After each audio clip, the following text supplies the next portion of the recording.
Skinny fat.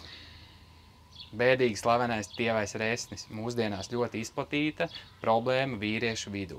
Katrs pats, kurš ir nonācis šajā situācijā, ir atbildīgs pie tā, ka viņš ir šajā kategorijā. Netaisos šeit nevienu apvainot, vēlos ieteikt tev pāris ieteikumus, lai tu varētu uzlabot savu fizisko formu. Pirmais ieteikums.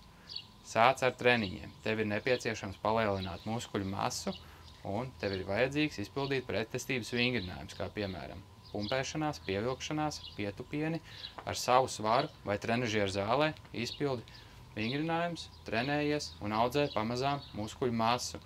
Paliks lielāks un līdz ar to vairāk nebūs tik skinny. Bet tāpat laikā tev ir nepieciešams arī nomest lieko svaru, lai samazinātu vēdera aprises.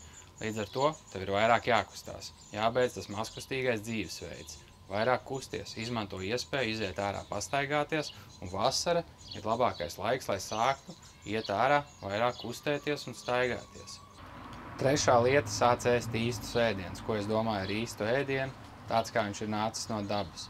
Viņš nav pārstrādāts. Piemēram, gaļa, olas, zivs – tas ir īsts ēdiens. Rīsi, kartupeļi, dārzeņi, augļi – tas ir īsts ēdiens. Samazini pārstrādāto ēdienu apjomu, ko tu ēd ikdienā.